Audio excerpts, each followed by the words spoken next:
You have to be careful about making a weird show or watching a weird show.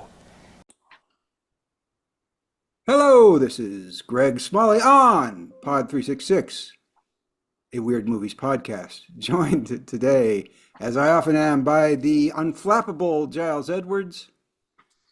I will not flap. Hello.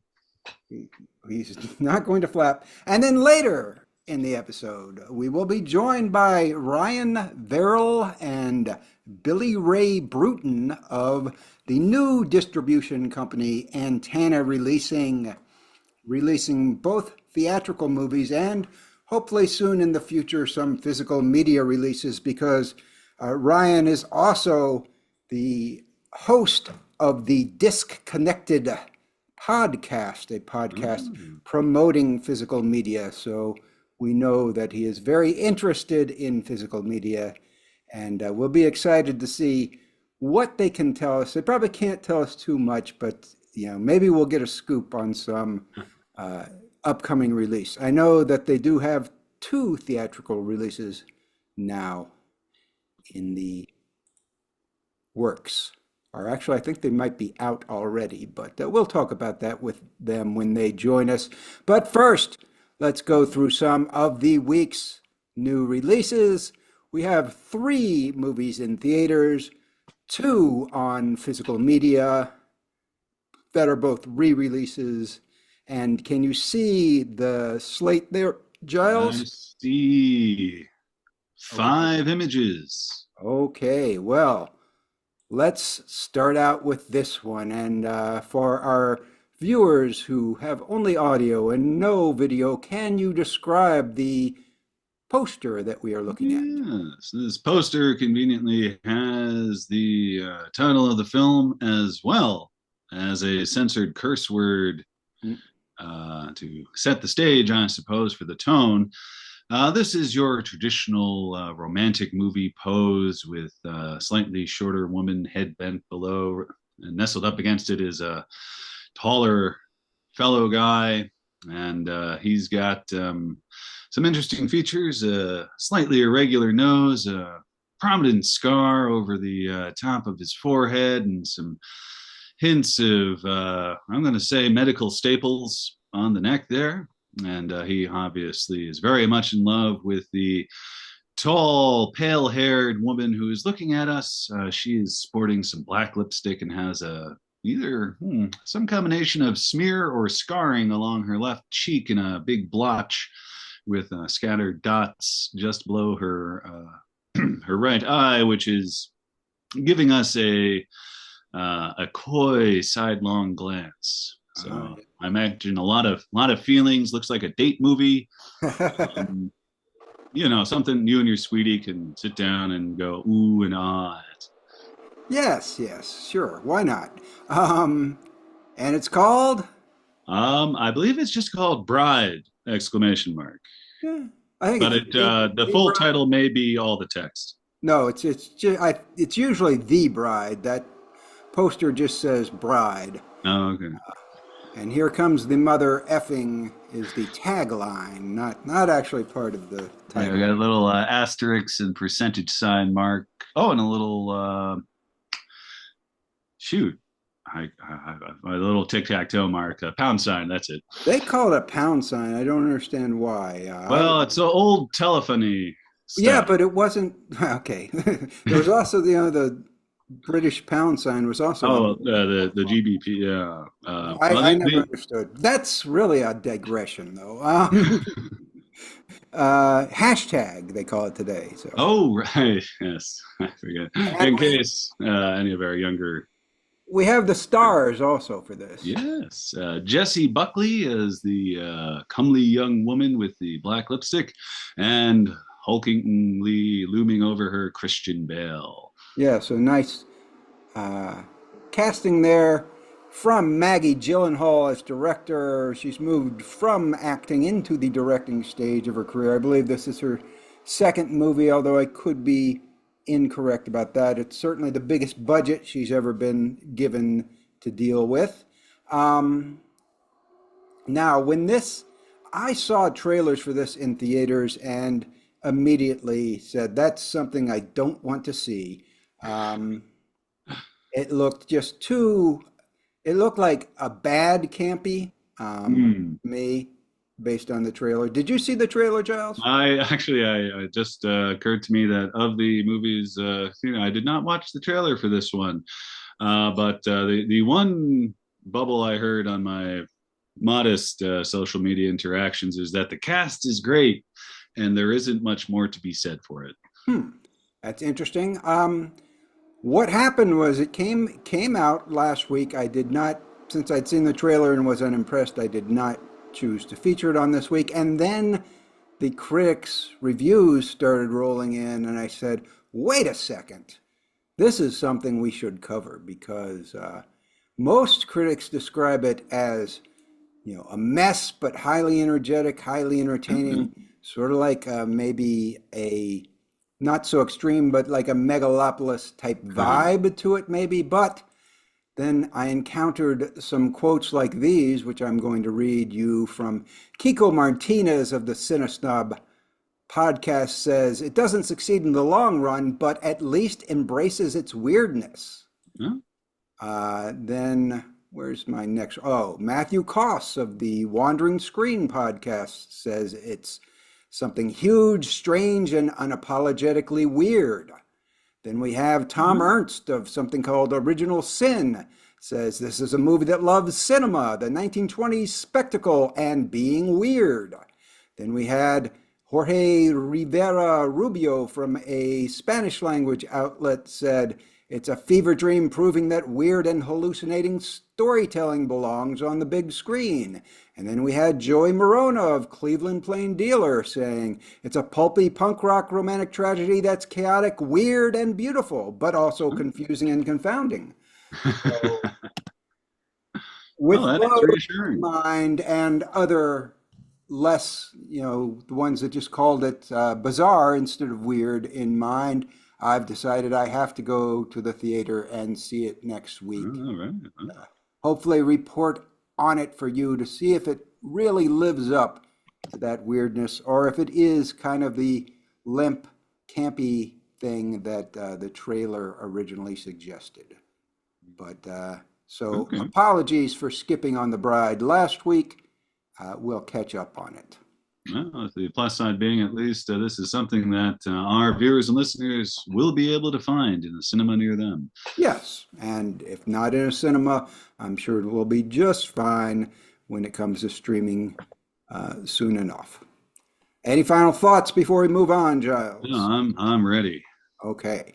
Well, this next one is kind of thematically similar. It's a much smaller image, but Giles, would you describe it for, oh my goodness, maybe I shouldn't have put this up, but describe it for our folks. Oh, okay. I just noticed something. Yeah. Well, we have a subtly bold movie poster here with a nice cursive handwritten scrawl for the title of the piece.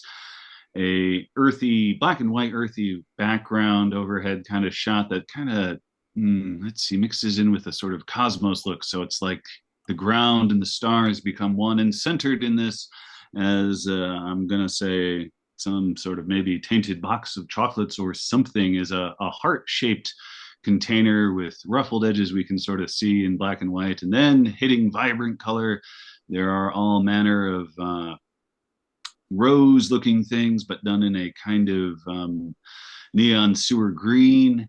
We can make the outline of a red heart. There is some jagged zap things emanating from a gland-style cylindrical object being gripped by a blue-toned woman who dominates the left hand of the heart. And I misguessed what I first thought she was holding, but I believe it is more digit than glandular, and we can see where a ring is and where the finger stops. So we've got we've got a number of things going on here. All of them a kind of sickly side of cute. And maybe of aggressively sexual. There is a force here. Yeah. Yeah. And it is, what's the tagline and the extra special? Well, for those lucky enough to find an establishment doing this, it is presented in Stinkovision. Yeah. Stinkovision. So this is Dead Lover. And right off the bat, we are going to say this is in theaters, but in the UK and Ireland only at the moment. We first noticed Dead Lover when it debuted at Sundance last year and have been waiting for it to come out. And it's finally coming out in the UK and Ireland. I don't know how many listeners and subscribers we have from the UK and Ireland, but I will say, Tom Lee Rudder, you need to check this out. Yes, from 2 weeks ago at least. We know there's one. So there we go.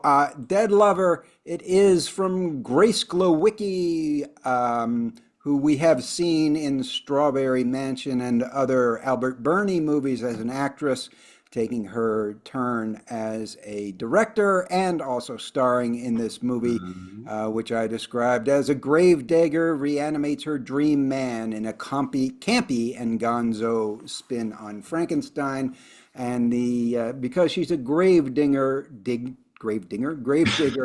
she stinks and therefore has trouble attracting a man. Although, if you look at her cadaverous makeup, you might think that stinking is not necessarily her only problem attracting a man. But she finds somebody to reanimate and love. Now, you did watch the trailer for this one, right, Giles? What did you think? Well, my takeaway looked like a gently gross out kind of comedy, and the tone, it the trailer suggests a combination of stage theatricality fused with a sort of campy German expressionism kind of thing. So tonally seems very much up our street. Yeah, so it's going to make a really interesting companion piece with The Bride because it seems to be going for the same kind of tone, but The Bride is more Hollywood and polished and a lot of money to do things and throw things at the screen. And this is more, low budget ingenuity and a real kind of punk spirit that I suspect is going to work better than The Bride because there's sometimes having that lower budget and not having the Hollywood producers and stars who are afraid of ruining their reputations. Yeah, this definitely seemed much more of a on the creator's own terms kind of vibe. Yeah, it can free you up to do things that they wouldn't dare do in The Bride for fear of alienating the viewers. But we are very hopeful. This is from an outfit called Lightbulb, is releasing it in the UK. You can we will give you a link for where you can find tickets. We're announcing this a little bit early. First screenings are March 20th. It's in London, Dublin, Lancaster, Derby, Newcastle, Birmingham, Leicester, Dundee, Bristol, Sheffield, Edinburgh, and Manchester. Those kind of places in the UK and Ireland as well. You can see it. So we'll have a link where you can find the dates. It's screening one night only, but in a dozen to 20 different locations. And we hope this presages a US release very much.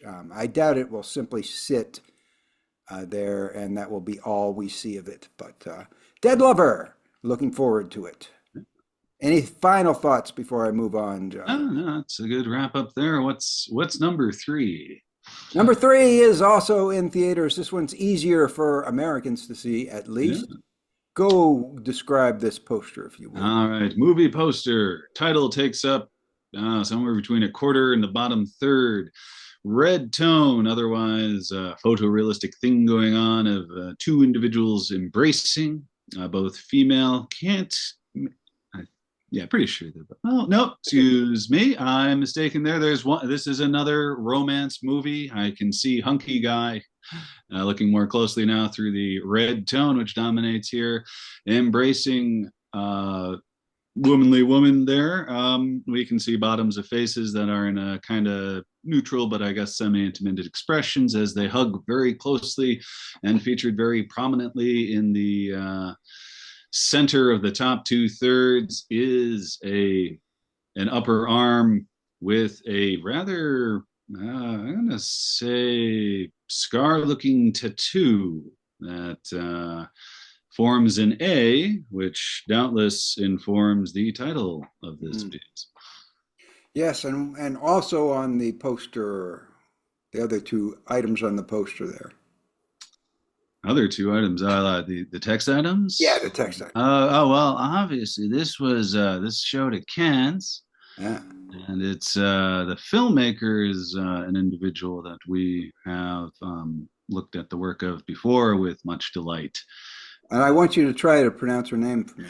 Do it correctly, so I'll. Julia Ducournau is how I pronounce that. Ducournau is how I would pronounce it too. Never heard it pronounced, but Julia Ducournau is out with Alpha, her third movie, her first movie, of course, being Raw, the cannibal movie that was extraordinarily well done and had many oddball touches, but we didn't think it was weird quite as we define it. But then her sophomore film, Titane, of course, was definitely weird as we define it, about a female car model / serial killer who gets impregnated by one of her cars and then pretends to be a man and is adopted by a firefighter. Very strange and very wonderful story. This one is not getting as good reviews as the first three, unfortunately, although I did read someone called it her darkest movie. Okay. We have, the plot is a girl gets a homemade tattoo, 13-year-old girl gets a homemade tattoo, and her mother fears that she's acquired a disease that will turn her into a statue. Now, Giles, if you watched the trailer, I thought the trailer did not explain much of anything. The trailer was very good at not explaining much of anything, but on the plus side, it was only 43 seconds. I suppose it may have done a very good job conveying the sort of breathless dismay tone that the film quite possibly has. Just a sort of, a bunch of interior scenes with nothing explained, but a lot of tense energy happening, and some dramatic music, and the repetition of the word was a mama, mama, some sort of comforting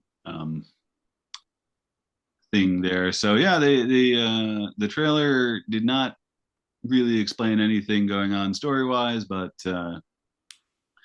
that's all right. You saw a different trailer than I did, because that's probably the trailer I sent you. It was the one on the distribution website. So I saw the play button and went for it. They have another one that's a longer trailer that is scored to a Nick Cave song. So, okay. But also reveals nothing about the movie whatsoever. It's just, a series of scenes making it look like a mother-daughter drama. Yeah. Mainly in a coming-of-age thing, which I suppose it is, but it being Julia Ducournau, it definitely has a strange side to it. And that's another one that we're highly looking forward to, and one that I will definitely see. I can 100% promise I will see it. I will probably be the one reviewing it in print in a couple of weeks, unless somebody else jumps at it. But that will be Alpha, Julia Ducournau's third film, and we're hoping just as strange as her other two, especially as strange as Titane. So that does it for the theatrical releases this week. You can easily see The Bride. If you're in a larger city, you may be able to check Alpha. And if you're in the UK and make a special trip, you can see Dead Lover, but anybody can see our next two films, but they're both on mentioned because they're being released on 4K UHD. So if you have a 4K UHD player, you can see these two new releases. And the first one, Giles, would you describe this still of this very famous movie? Very famous movie. This is a black and white still. There is a lot going on, but I'll sum it up with this is this particular fraction of a scene here is a take on the famous Last Supper painting, but we're seeing it almost perpendicular to the action there. So we're looking down a long table, and on the left-hand side, I'm going to say it's an assemblage of, not counting them, I'm going to guess 12 or 13 people there. With on the right-hand side, just a lone woman standing, kind of looking off to one of the guys at the far end of the table. I'm going to say, very precise placement of this, that, and the other. So the person behind this shot is working with purpose, as I believe they always did. And the fact that this is a sort of scraggly group of people doing a famous scene from Bible and Renaissance painting, I'm going to guess there's some Christian subversion going on. Fair enough. Fair enough. And do you know what the movie is? I'm going to say Viridiana. Viridiana. Viridiana from the Criterion Collection. They had it on DVD. I think they lost the rights and never issued it on Blu-ray. But now they've regained the rights and are reissuing it on Blu-ray and 4K UHD. Interestingly, I noticed that if you purchase the Blu-ray alone, when I looked, it was more expensive than the two-disc UHD and Blu-ray. Yep, I can see that in the little order menu here. Yep, 4K, $34.99. Blu-ray, don't want to waste that extra disc, $37.98.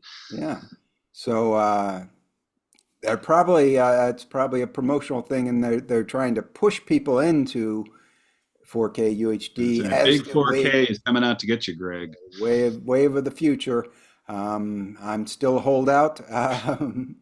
But it's Viridiana. And, I just did a review of L from the Criterion Collection, which was the first time the Criterion Collection had released Louis Buñuel's L. And in the course of doing that, I described the three phases of Buñuel's career, which were his early avant-garde phase in France, then the Mexican period, and then his return to Europe for his neo-surrealist phase, where he did all those masterpieces back to back to back to back to back. The Viridiana is the transition phase between his Mexican period and the European period. It's a Mexican-Spanish co-production with mostly Mexican actors. And it is not weird by Buñuel's terms. It's one of his more socially conscious drama ones, but obviously it's Buñuel. It's very significant and very important and a very good watch.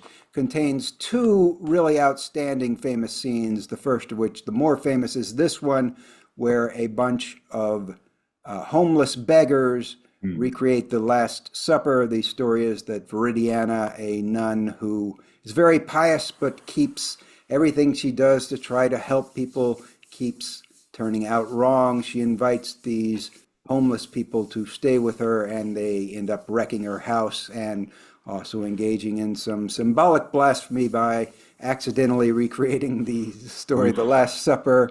And then the other famous scene is is I think one of the greatest scenes in cinema. It's a scene with a dog.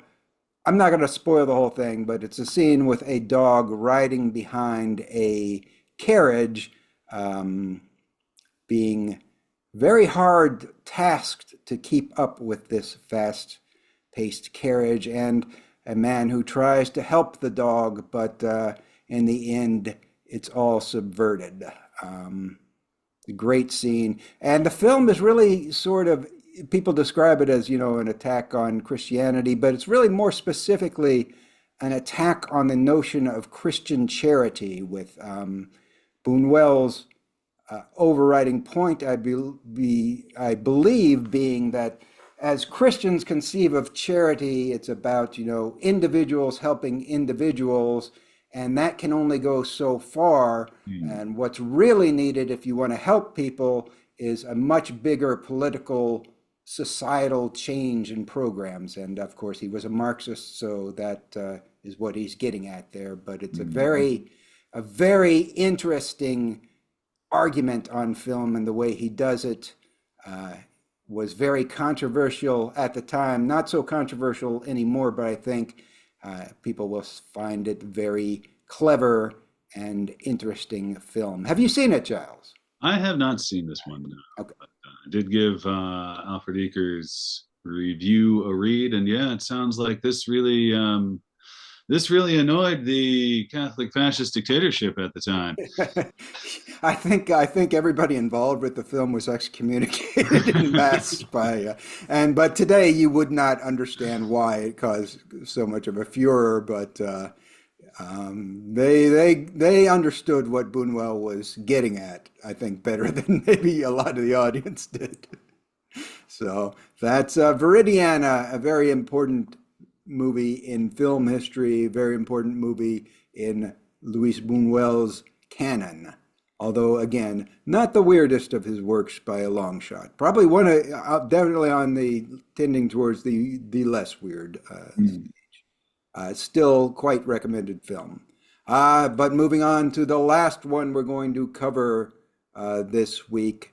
Here it is. Giles, describe this kind of minimalist but very striking cover. This minimalist has a very 70s sci-fi kind of feel to it, including even in the simplified font, I guess I'd describe it, that proudly proclaims the title across the top, with receding from that title are a blue tone series of perspective lines going down toward the lower section of the poster, very capably bringing our eye there to this blue disc, at the center of which is the face of a very sort of realistic drawing of a woman's face, but a bit stylized, certainly very pale, almost white, with blue undertones, heavily done up eyelashes, firmly defined eyebrows, mouth slightly agape, and an expression I'm not even going to try to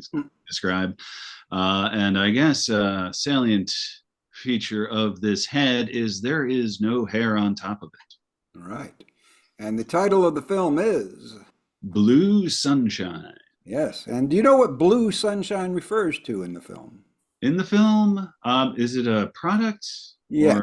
Okay, because I remember, I read the L. Rob Hubbard's review of Blue Sunshine, which is the beginning and ending of my knowledge about it. Oh. But yes, this is I'm guessing a shampoo of some sort that has some adverse effects on the users. Well, how about a psychedelic drug? Or that. Oh, that causes that. Okay. Yep. That makes more sense. So it's kind of a take off the urban legends of the 60s and 70s about bad acid going around that would cause you flashbacks, years down the road. And but in this case, the flashbacks are more severe in that they make you lose your hair and turn into homicidal maniacs. I haven't seen the film either. It's a big cult film, however, and has been reissued many times and is now being reissued once more in the 4K UHD format. And this comes just less than a year after the last time Synapse Films re-released this film on Blu-ray. Now it's upgraded to actually, I think they released it on 4K UHD last year. Yes, April 15th, 2025. But now it comes with some extra features. So it's like a limited release that's coming after the standard release. But it has a lot of extras that are carried over from the first version, which are two different audio commentaries with the director Jeff Lieberman, an introduction, archival interview with Lieberman, another interview with Lieberman, another interview with Lieberman, the Fantasia Film Festival 4K premiere Q&A with Michael Gingold and Lieberman. So Lieberman's obviously very I've heard that. heavily involved in this. And I think this is cool. Two bonus films, anti-drug scare films, LSD 25 from 1967 and LSD Insight or Insanity from 1968. So two contemporary drug scare films from the the time when there was that LSD panic among the squares, and some let's see, what else do they have? They have Jeff Lieberman's first film, The Ringer, included in two different versions. And I am missing something, but I'm pretty sure this includes also a booklet with notes from Jeff Lieberman, a fold-out poster, and a limited edition remastered soundtrack. Now, I could have gotten this backwards. That could have been the first release. The April 15th release contained all those features, and this release does not contain those three bonus features. So I think I've got it backwards, actually. So this is actually the standard version following the limited edition version. So just forget everything I said. This is the... I guess, perhaps forget everything you said. It does, I'm looking at the Synapse website, and it seems that the Blue Sunshine 4K UHD 3-disc limited edition, which is what is on for sale, certainly direct from the distributor, does have those little things you mentioned. Okay. Liner notes booklet by Jeff Lieberman. And is that the same cover that we see here? It is...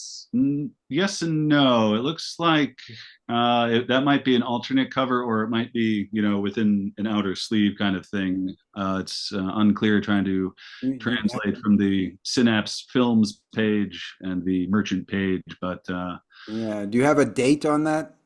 The date on the Synapse one. I'm not seeing a date, but I am still seeing an add to cart option. So, well, I think that I've misled people. I think that that's the April 2025 release. I believe that you're looking at on Synapse's website. And this one, I believe, with the minimalist cover, is the standard version that does not include the booklet, poster, and CD. And that makes more logical sense because that's the order they... Okay, yeah, because looking at this, the price points are different, so yeah. Yeah, so this is the cheaper version, but either version, of course, is a wonderful purchase, as long as you purchase it through our link. Sorry, this junk behind me doesn't pay for itself, Right. So that's Blue Sunshine. Those are the releases of the week, and I think we should pause and maybe eat lunch and then bring on Ryan and Billy Ray to talk about Antana releasing, and in a more wider philosophical sense, the state of film distribution, and particularly the kind of films that we are interested in these very trying but exciting times. What do you That's think? yeah. So, I look forward to that and my lunch, and so I'll see you soon, Greg. All right. Signing off for now. Of course, no time will pass for you, and we'll be back with antenna releasing. Here. Hello, and we are back with to my right, Billy Ray Brewton, and to his right, Ryan Verrill, and to his right, Giles Edwards, who you well know. And we're going to talk about Antenna releasing a new, relatively new distribution company that I know it's past the startup phase because you actually have some movies in the stable. I remember seeing on social media that the name Antenna releasing just popped up and there was no information about it. But because it was being promoted by Deaf Crocodile, I knew that it was something that we were going to be interested in. So I anxiously awaited to see what was going to come out. And indeed, it looks like you guys are going to be handling some of the kinds of movies that we at 366 Weird Movies are interested in. So we're excited to have you on at the beginning of what will hopefully be a very long and illustrious career as film distributors.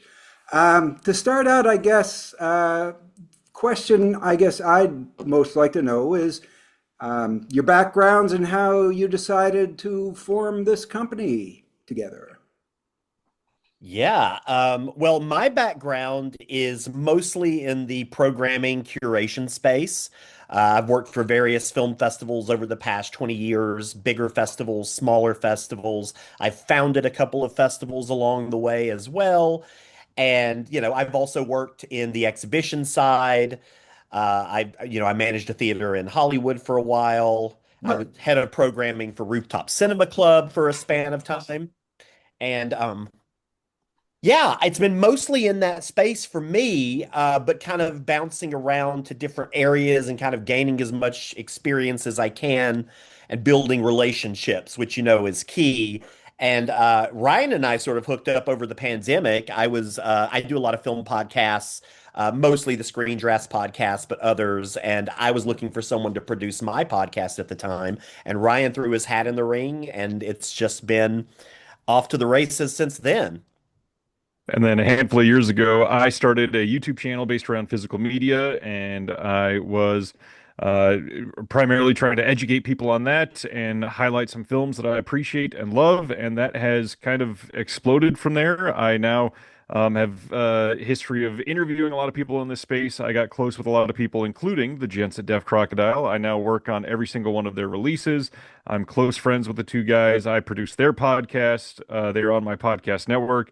But one of the interviews that I did was with the filmmaker Francis Galuppi, who is currently out directing the next Evil Dead movie, Evil Dead Wrath.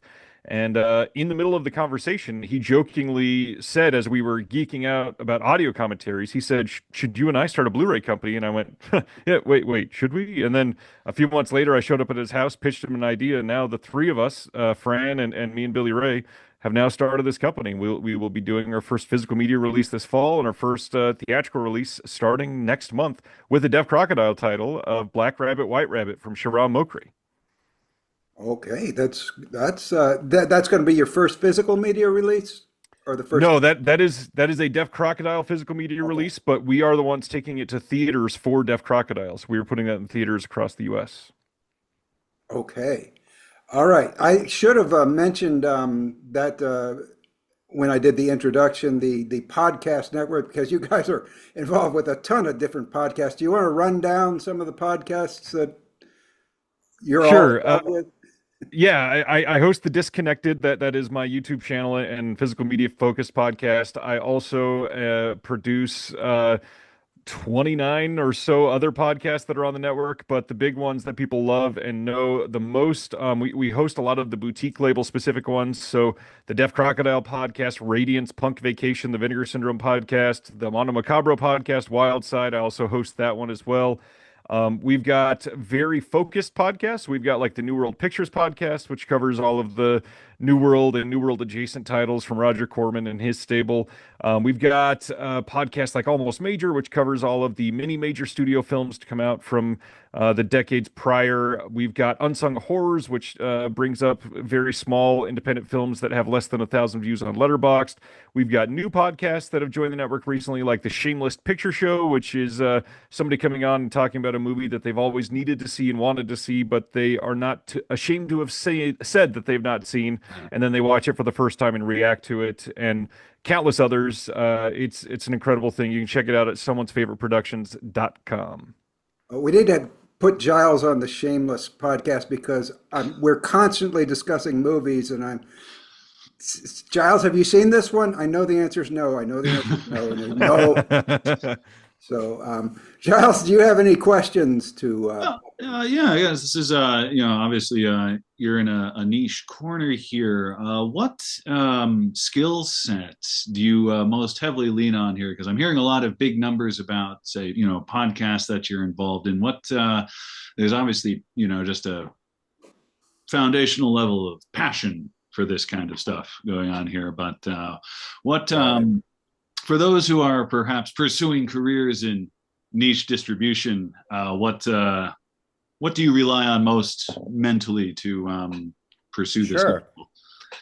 Sure. I mean, I can speak for myself, and our whole ethos as a company really just started around the idea of not screwing over filmmakers, which seems like a no-brainer in terms of decency, but it's treated like a revolutionary act, it appears. And because I'm a filmmaker, obviously Fran is a filmmaker, we've got our own distribution horror stories.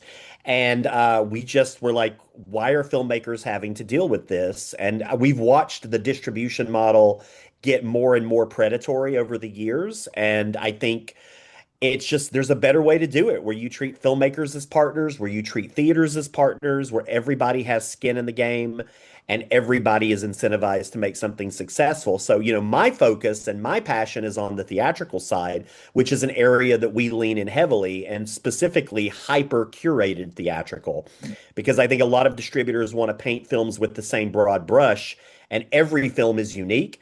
Every film needs a different pathway. And that's what I specialize in, is kind of creating what that pathway looks like for a very specific film.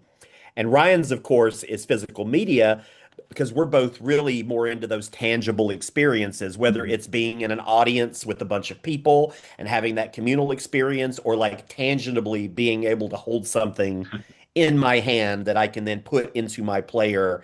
And, we also do the digital and streaming side as well. We're not dinosaurs, but, that's definitely part of our model and an important part of our model. But I think what separates us from other distributors is our willingness to go all in on theatrical and physical media in a ways that a lot of distributors aren't right now. Well, we've got that, and then we have also got decades of experience between the three of us, and the Rolodexes alone are something that we've built up that we've had to lean on. And what's great is when your reputations that we have all built are staked upon just simply being good people. It turns out people are willing to assist you after that, and we've gotten some nice contacts along the way. Some people willing to work with us and partner with us, and that's been huge. The other thing too is just simply having a lack of shame, basically, like being willing to reach out to every single person in the world. And there are a lot of people nowadays that if they send one email and don't get a response, it's over. And we don't take no. We don't stop trying if there's no response. We don't stop at the easiest form of communication. And so we're trying to just break down every door to get a film in front of people's eyes. And I will add to that, I think what has been appealing, I mean, obviously for filmmakers, what is appealing to us is that we are partners. We're not passing on costs to them like so many distributors do. We're not, gouging them. Like if we take on a film and we, sell the film for, 10,000, the filmmaker is immediately getting $7,500.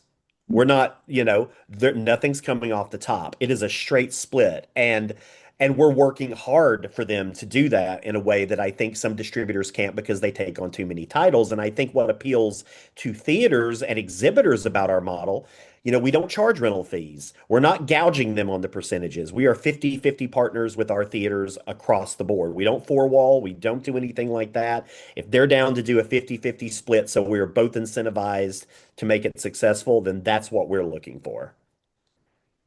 Okay, excellent. I have to announce that we were joined by Robert Hubbard, who we didn't know if he was going to come on or not, but I believe he has a particular interest in you guys and probably has a question to ask. Rob, the only thing we actually discussed before you joined was why they formed the company. So if you have a question that you'd like to ask them, on something else, please go forward.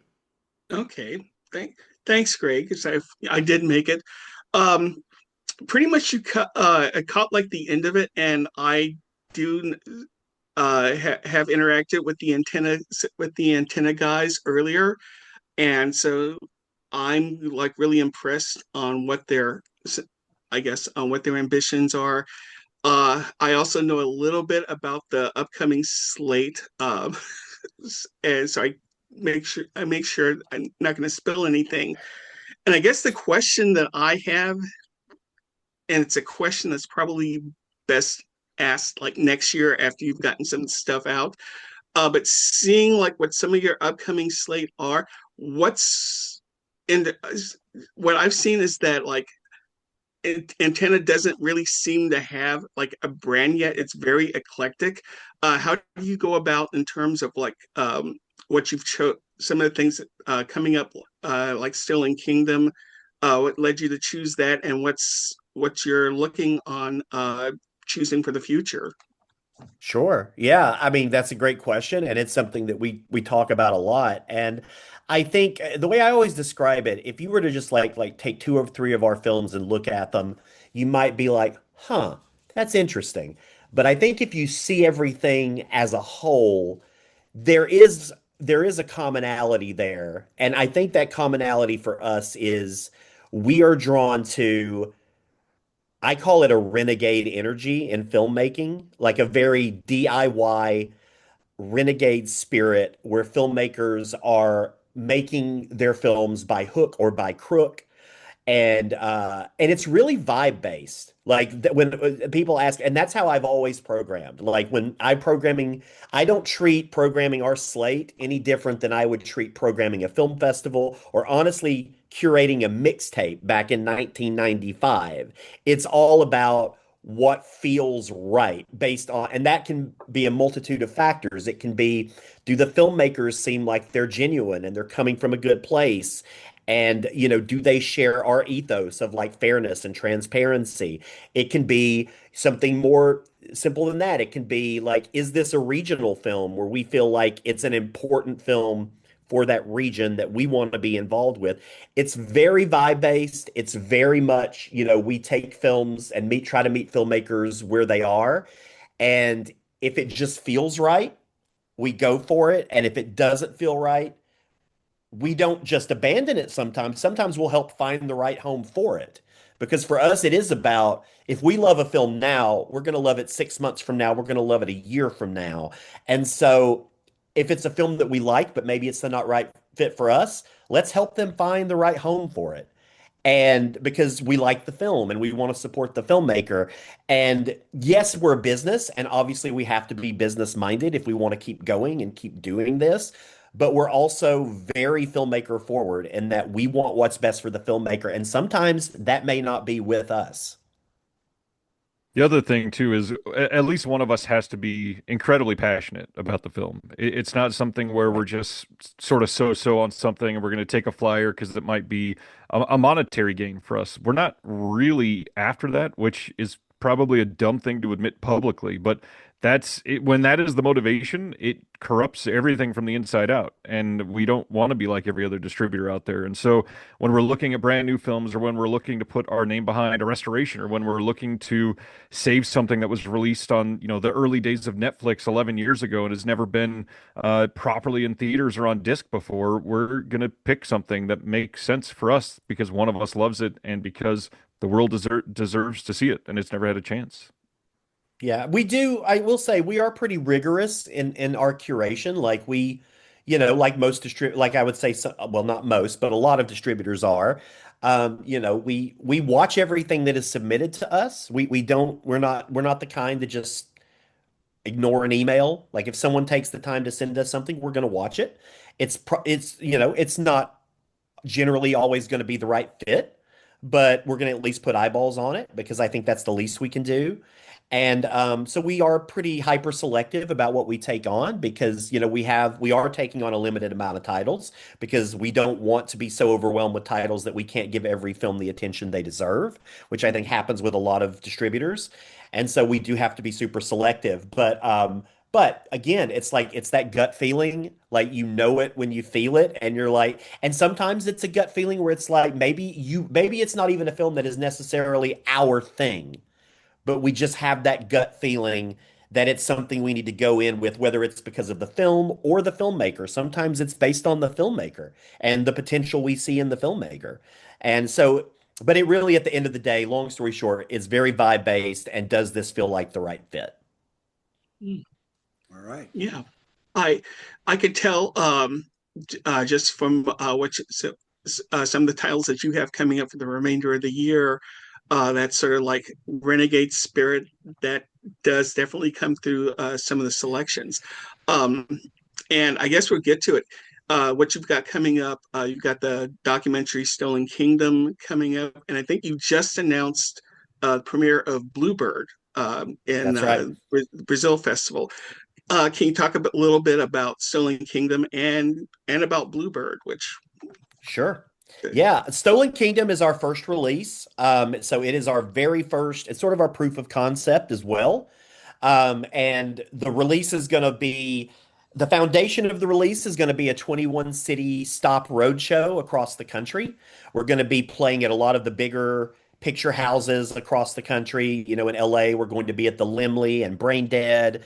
We're, Nighthawk in New York and like a lot of the bigger palaces around the country. But apart from that, during that span of time, which is May 21st through June 14th, we're going to be all over the country. We're going to be week-long runs in some places, multiple screenings in others, one-off screenings in smaller places. The idea and the whole structure for that being is we want to make sure that no one in the country has to drive more than 2 hours to see the film. Ultimately, we would like to make that 1 hour, but our goal is 2 hours. So we know what theaters or what cities we have to be in, and we're pretty confident we're going to achieve that. And it's very likely we're going to hit 100 theaters or more for Stolen Kingdom during that run. Bluebird is a different sort of thing because we actually signed on to that film before they had ever even world premiered. It was a pre-premiere situation where we signed on with the film. They felt like we were the right partner. It just so happened that we are going to be world premiering at Fantaspoa in Brazil next month. And, that's a really fun, scrappy LA indie, sort of a sci-fi noir with a romance angle as well. And we're going to be putting that out theatrically in early 2027. But until then, we're going to be doing some really creative screenings around that film and kind of the technology and the mystery that's kind of in that film. We're going to play on that with some of the organic screenings and marketing that we're doing leading up to that. And then we're also, like Ryan mentioned earlier, we do handle theatrical booking for Deaf Crocodile, Terror Vision, and New Wave Video. So we are going to be doing some more robust theatrical releases for some of their titles. The first one being Black Rabbit, White Rabbit, the Shahram Mockery film, which we're going to be putting in theaters in late April. And so, apart from our films, we do have a lot of other titles that we're going to be doing theatrical runs for. So it's going to be a pretty busy for bookings. It's going to be a pretty nonstop roller coaster from now until the end of time. as someone who like regularly has to drive about an hour to a theater to get to see it, I appreciate that goal. I definitely hope you guys make it. And yeah, with Bluebird, I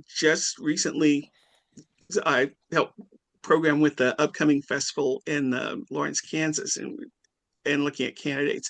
And I just recently took a look at it, and it's very much um, that kind of sci-fi thriller, but it's where I'm coming from, it like that used to those sort of like low budget movies that used to be made in the 80s.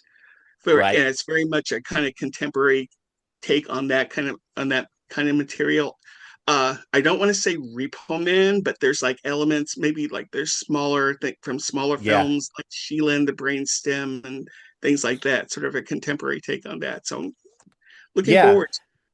I would agree. It's also got some Under the Silver Lake vibes. Mm. It's got that kind of like it's got a little bit of that going for it, and partly because it is, it is a very LA centric. I mean, it's shot in LA. It's very, everybody based in it is really LA centric.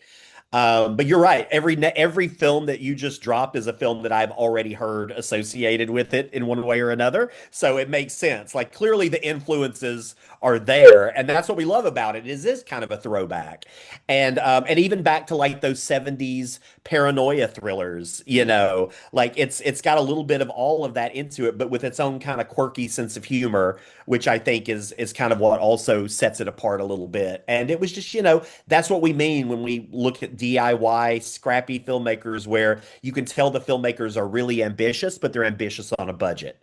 Mm. I want to invite people to go right now to antenna releasing.com, ANTENNA releasing.com, so you can play along with us as we discuss titles. Um, so we talked about a little bit about Stolen Kingdom and Bluebird, but you also have, we mentioned this, the rep catalogs titles. Right. And so these are broken down into the three you mentioned: Deaf Crocodile, New Wave Vision, and Terror Vision. But I did promise that I would highlight the one that is under Antenna Rep titles, which is the Joe Badon collection. Ha Since we've had ha! Joe Badon on our podcast a couple of times, I promised him Right. we would mention this. How did you get involved with Joe? And Yep. Great question. And I'm so glad that Joe's getting some love on here. Yeah, so I first heard about Joe from a friend of mine who programs at the Belcourt Theater in Nashville, Jason Shawhan. And Jason, I created a film festival in Seattle called Make Believe, and we were looking for films, and Jason was like, "You've got to check out this film called The Wheel of Heaven." He was like, it's up your alley. I love it. I think it's perfect for the festival. And I agreed. And we played it at Make Believe, and Joe was immediately on my radar. So I then watched Sister Tempest, and I was like, oh, I really like what this guy is doing. Like he's based in New Orleans. He is making these very scrappy, fly by the seat of your pants, like campy genre films. And I just thought he was doing such a good job with them, with clearly, and again, another example of like big ambition on a budget. And I just really liked what Joe was doing. And so when we started thinking about bringing on titles for our rep catalog, I was like, I've said for a couple years now, Joe's stuff is not nearly out there enough, and people don't know him enough. And I think there's an audience for his, weird kind of aesthetic. And so it was like, okay, let's get on board. And so now we are doing theatrical for all of Joe's films. And it's exciting. I'm excited to try to get his stuff out there more and into the world and in front of people, and hopefully help get him to a point where he can make something bigger and crazier. yeah, let's hope so. Um, Giles, you've been a little quiet. Do you have another question or? Well, I guess perhaps a slightly silly one, but it might open the door for further discussion. As you have been talking about watching cinema, having movies to hold in your hand, I actually kind of became curious about the name of your releasing company, because that's all about invisible waves. So I guess how did you land on antenna releasing as the word for your endeavor here? So one of the big things that all of us have loved is the history of Mondo, the company Mondo. And about 10 or 12 years ago, they were at the height of their, I won't say their fame or credibility necessarily, but they're at the height of what we appreciated about them. And at that time, they just had a ubiquitous name. Mondo could release a vinyl record, a Blu-ray, action figure, an art print, and put on an event all in one day, and you wouldn't bat your eye at all. And as somebody that has always appreciated the radio and things like that, the name antenna was simply something that we could see as a single name, singular, ubiquitous name for us, but also lends itself well to getting transmissions out to the world, or tempering your frequency to get it into the right brain waves, or being able to deliver the exact stations that you want to the parts of the world that need them. And we are looking to share some interesting pun-centric titles with that throughout the rest of our career, because man, there's a lot that we've already been cooking up. Yeah, that's a great way to say it. And also, we're not afraid to make prank calls on the air. This is true. I told you I get one more bad joke in. I told you.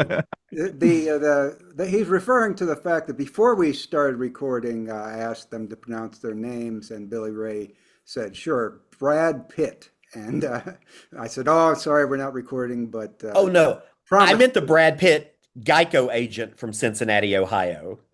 Oh, There's a of Brad Pitt course. Geico agent. Yeah. So many. Did you guys get a screening of Dza-Dza? Not only have I seen Dza-Dza, I am on the disc for that one for Deaf Crocodile. We worked on the visual essay for that, and it's an incredible movie that I have appreciated and recommended to way too many people that I think will probably hate it, but I think it deserves to be seen anyways. Well, and I will also say if you are in the Seattle area on March 30th, you can go see that film at the Beacon Cinema in Seattle because they will be screening it on March 30th. Right. That's what I was uh, trying to get you to have a chance to promote that one. Of course, you have to be in Seattle to see it, but Right. among the many titles that caught our interest on your screenings list, that one is certainly one of our favorites, one of our canonically certified weird movies, and a film far too people have seen, Soviet film. And that I think is that's something that Deaf Crocodile got into, which is tapping into that mine of unreleased Soviet films that just never got screened over here. And I'm wondering that's one area where you can go. What are some other undiscovered territories in cinema that are just waiting for you guys or someone like you to sweep in and start promoting these films? Yeah, that's a great question. I mean, I will say, I think what's great about all three of our partners that we're booking theatrically for is that they are so unique.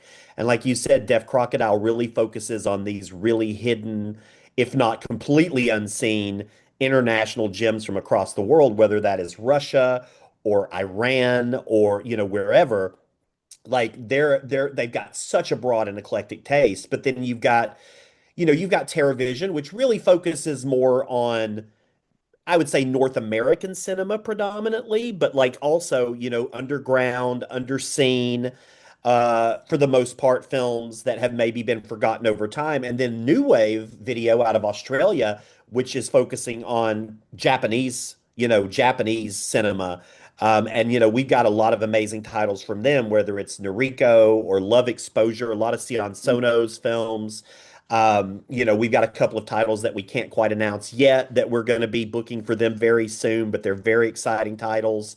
And so they're all so unique and they're all focusing on these areas and specifically underseen titles in those areas. And, we hope to work with even more companies who are doing that around the world, who are wanting to get their titles in front of American audiences. And because, again, it's really about finding films that have not received the audiences that they deserve and really giving them a chance to get those audiences. And that's why, we take a very hands-on approach to all of their theatrical stuff. Like we are actively pitching ideas and double features and like ways that we can get those films out there, not just to strengthen our partnerships with those companies, but also to just expose the world to really cool filmmakers. Okay. Ryan, do you want to add to that? I will. We're in the process of talking to a couple other groups, and I think the big thing is that we've got a lot of friends in the space, and we've started with some of the people that we're closest with, but I think that some of these people are going to be shocked pretty quickly how much we are willing to work for their titles.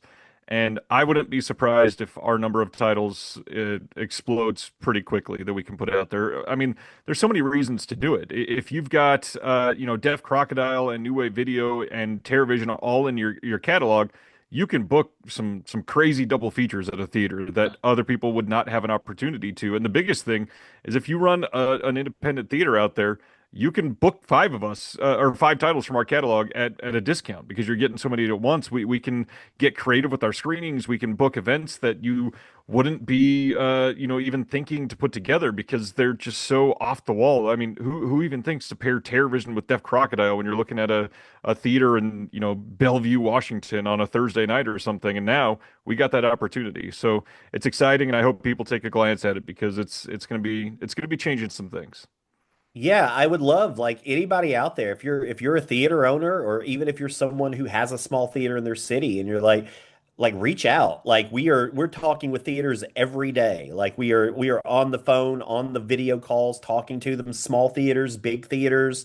Like I believe I'm a big proponent of accessibility when it comes to film and making sure everybody has the ability to access films. And so we are not the company that's going to turn a theater down for anything. Like if I don't care if you're a 25 seat micro cinema or a 1,500 seat state theater, like if you want one of our titles, we're going to find a way to make it work because why wouldn't we? Like why wouldn't we? It's rising tides raise all boats. Like we want everybody to be successful. Us, our partners, our theaters, our filmmakers. Like if we can all be successful, why not? Like, even if that means we're not, bringing in $20 million a month, like I would rather see everybody be successful than be focused on that kind of thing.